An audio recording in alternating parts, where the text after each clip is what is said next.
C'est difficile de partir d'ici. Nous avons tout et là, je dois repartir de zéro et je n'ai pas d'argent. Aujourd'hui, vous écoutez Immercast, votre chaîne de podcast qui vous permet d'écouter le monde pour mieux le comprendre.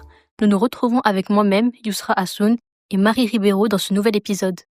Direction le Pacifique, à Tuvalu, un minuscule état insulaire situé entre l'Australie et Hawaï.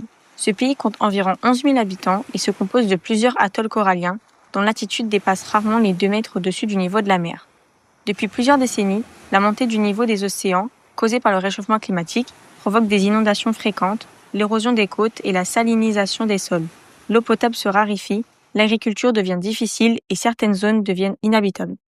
Dans ce contexte, une partie de la population est contrainte de partir. On parle alors de réfugiés climatiques, des personnes forcées de quitter leur lieu de vie à cause des effets directs du changement climatique. Parmi elles, Manipua Puafulo, l'un des 27 premiers Tuvaluans arrivés en Australie grâce à un visa climatique. Je suis arrivé en Australie le 11 décembre 2025. Je vis actuellement dans une petite communauté du Pacifique où je travaille en tant qu'agricole. À Tuvalu, nous voyons l'eau monter dans nos jardins et sur nos routes. En 45 ans de vie à Tuvalu, la montée de l'eau n'a jamais été aussi impressionnante. C'était devenu pour nous une obligation de quitter l'île. Pour mon avenir, mais aussi pour celui de mes enfants. Ce témoignage illustre une réalité plus large. À Tuvalu, le changement climatique bouleverse le quotidien, l'économie et la cohésion sociale. Les habitants ne quittent pas seulement un territoire, ils abandonnent des maisons, des emplois, des repères culturels. La migration climatique n'est pas un choix, c'est une stratégie de survie. Pour nous qui arrivons, le plus grand défi est spirituel. Nous quittons notre terre, mais nous emmenons avec nous notre foi. On ne veut pas seulement survivre en Australie. On veut rester tuvaluan.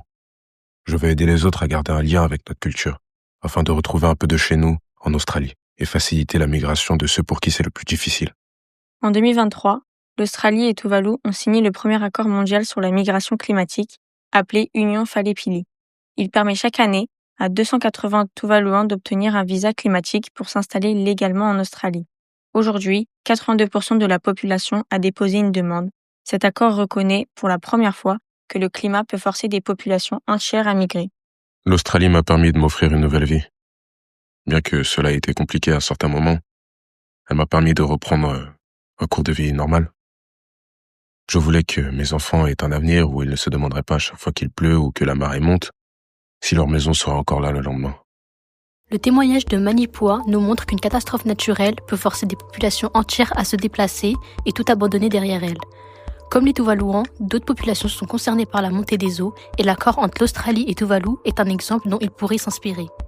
Cela représente un signe d'espoir pour tous ceux qui la montée des eaux détruit des vies construites depuis des années et que nous aurons le plaisir de vous présenter lors d'un prochain épisode tout aussi poignant. Merci de nous avoir écoutés et à la semaine prochaine.